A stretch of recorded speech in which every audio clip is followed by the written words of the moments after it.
खबरों के निष्पक्ष विश्लेषण के लिए सब्सक्राइब करें Jantantra TV and press the bell icon. Never miss any update. तो चलिए बात करते हैं उत्तर प्रदेश में कोरोना वायरस की रोकथाम को लेकर लगातार सरकार गंभीर है। हालांकि मजदूरों के पलायन को लेकर विपक्ष लगातार सरकार की कार्यप्रणाली पर सवाल उठा रहा है। प्रदेश कांग्रेस कमेटी के साथ ही कांग्रेस की राष्ट्रीय महासचिव प्रियंका गांधी भी लगातार इसे लेकर सरकार को सुझाव दे रही हैं। पिछले ही दिनों प्रियंका की तरफ से योगी सरकार को 11 सुझाव दिए गए। तो आज इसी मुद्दे पर हम चर्चा करते हैं। हमारे साथ मौजूद हैं उत्तर प्रदेश कांग्रेस के प्रदेश अध्यक्ष अजय कुमार लल्लू जी। बहुत स्वागत है अजय कुमार लल्लू जी हमारे साथ जुड़ने के लिए। अजय जी, आपने देखा होगा शुरुआती हमने राहुल गांधी के उस वीडियो से करी है जो उन्होंने कल वीडियो डाला था मजदूरों को लेकर।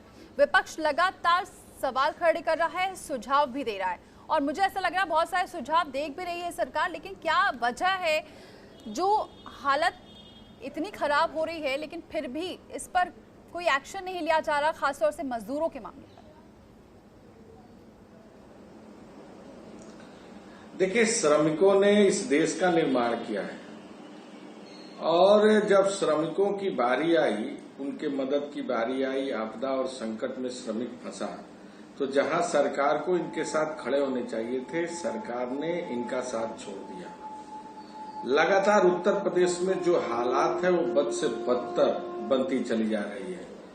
जब पहले फेज में लॉकडाउन के दौरान जब हमारे श्रमिक भाई पहले हरियाणा और दिल्ली से बड़े पैमाने पर यात्रा किए थे, उस समय भी सरकारों ने उनका साथ छोड़ दिया था।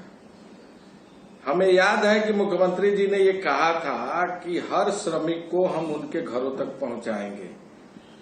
आज आप खुद प्रत्यक्ष रूप से देख सकती हैं कि क्या सरकार श्रमिकों के साथ है कि नहीं। जिन श्रमिकों ने इतना बड़ा जनादेश दिया, क्या ये सरकार उन श्रमिकों से बदला ले रही है? बेहोशी के हालत में सड़कों पर भूखे नंगे पैदल आज लोग चलने पर विवश है। आखिर इनकी 50,000 बसें कहाँ हैं? जो प्राइवेट बसों को इन्होंने लाइसेंस दिया वो कहाँ है?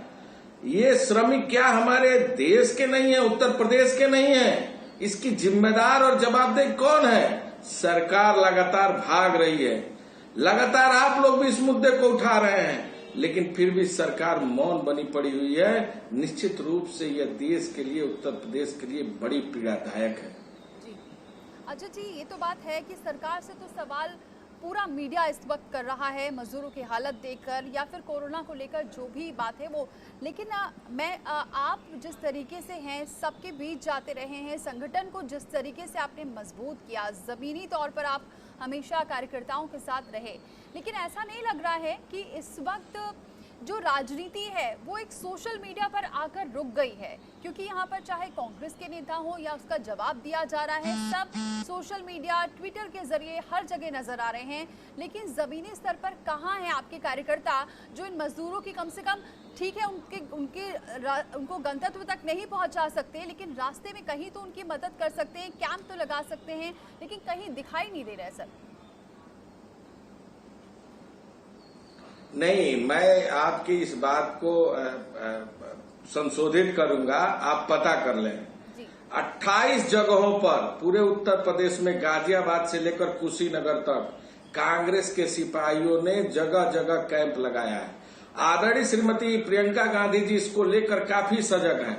लगातार वो एक एक कार्यकर्ताओं से संवाद कर रही हैं। आप पता कर ले, गाजियाबाद में, नोएडा में, बुलंदशहर में, हापुड़ में, मेरठ में, आगरा में, मथुरा में, सीतापुर में, लखीमपुर में, हरदोई में, यहाँ लखनऊ में, बाराबंकी में, संत कबीर नगर में, गोरखपुर में, बस्ती में कौन लोग कैंप चला रहे हैं? सिर्फ कांग्रेस के सिपाही सड़कों पर हम सभी श्रमिकों की लगातार सेवा भाव के साथ, किसी राजनीति के साथ नहीं, सेवा भाव के साथ संकट में आज श्रमिकों के साथ खड़े होकर भोजन, पानी और ग्लूकोज हर चीजों को बांटने का काम कर रहे हैं। ये लगातार हमारी 7 दिन से लगातार ये हमारा कार्यक्रम चल रहा है। आपको याद होगा श्रमिकों के साथ हम कितने कटिबद्ध हैं कि आदरणीय श्रीमती सोनिया गांधी जी ने एक बार निर्देश दिया, सभी पीसीसी पदाधिकारी लगातार चाहे वो गुजरात के हों, कर्नाटक के हों, आंध्र प्रदेश के हों, महाराष्ट्र के हों, राजस्थान के हों, पंजाब के हों, छत्तीसगढ़ के हों,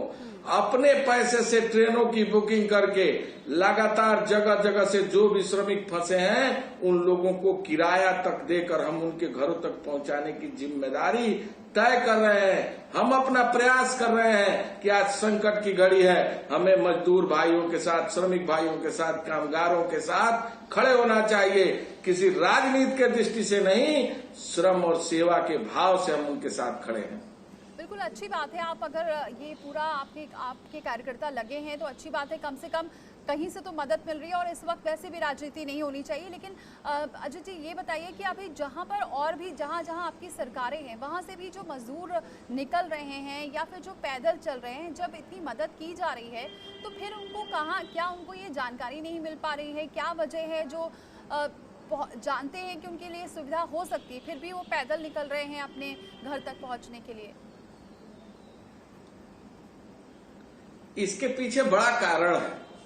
कारण इस बात को लेकर है कि आप पता कर लीजिए, 19,200 श्रमिकों का रजिस्ट्रेशन गुजरात में, पीसीसी में और जिला अधिकारियों के कार्यालयों में हो रखा है।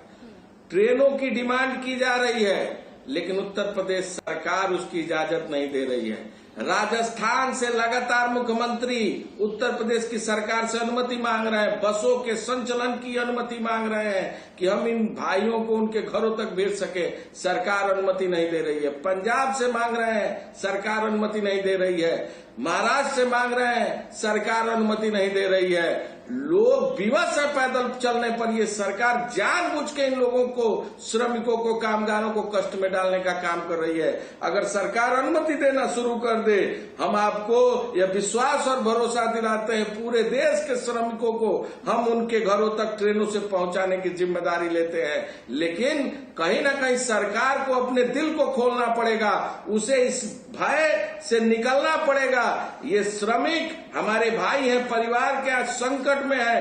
राजनीति नहीं होनी चाहिए, सेवा होना चाहिए, सबको मिलकर काम करना चाहिए। हम लगातार सरकार को सुझाव दे रहे हैं, आखिर सरकार सुझाव मानती क्यों नहीं है? हम तो पहले दिन से सरकार को लिख के दे चुके हैं। हमारी राष्ट्रीय अध्यक्षा ने लिख कर दिया, आदरणीय राहुल गांधी जी ने जितनी बार प्रेस कॉन्फ्रेंस किया उतनी बार लोगों को कहा, आदरणीय प्रियंका गांधी जी ने मुख्यमंत्री जी को पत्र लिखा, उतनी बार कहा, लेकिन सरकार विपक्ष से बिल्कुल बातचीत नहीं करना चाहती।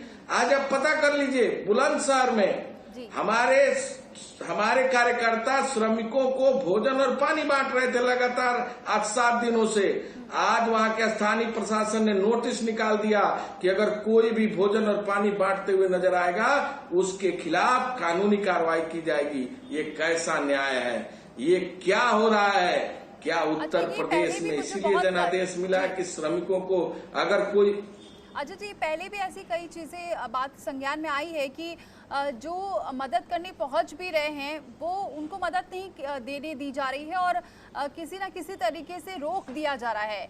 ऐसा क्यों कर रहे हैं? क्योंकि एक तरफ तो सरकार ये कह रही है, प्रशासन ये कह रहा है कि जिसे मदद करनी है आप खुले दिल से आइए, लोगों की मदद करिए। दूसरी तरफ ऐसी भी खबरें आ रही हैं कि जो मदद करने जाना भी चाहता है, कोई भी पार्टी जाती है तो उन्हें उनका अगर खुद का भी जिला है तो वहां भी नहीं जाने दिया जा रहा है। ऐसा क्यों हो रहा है?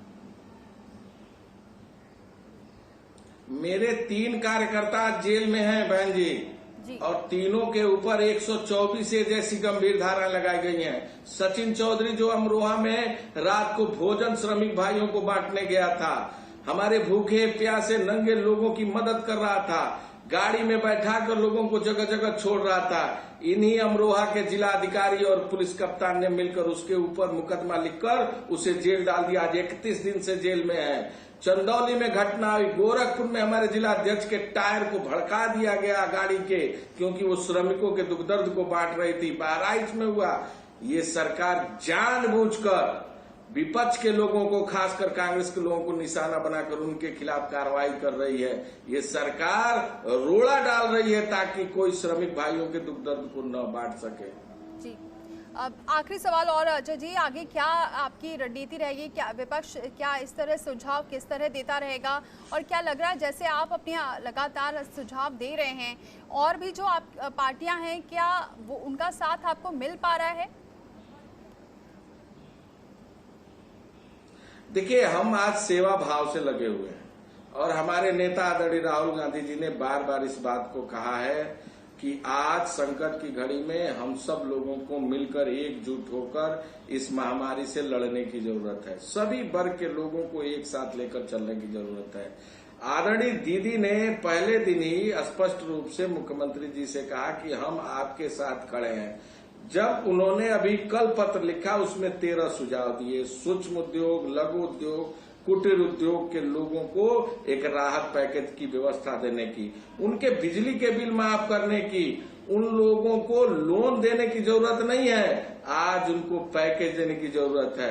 किसानों के कर्ज माफी का सवाल उठाया, ओलावृष्टि में बर्बाद फसलों को मुआवजा देने की बात की, गन्ने का भुगतान देने की बात की, और उन्होंने ये भी कहा कि बुनकर आज बड़ी परेशान है, उनको 12,000 रुपया प्रति महीना लाभ देने की जरूरत है। लेकिन कहीं ना कहीं ये सरकार किसी की भावनाओं को सुनना नहीं चाहती। 20 लाख 1000 करोड़ का पैकेज लाया।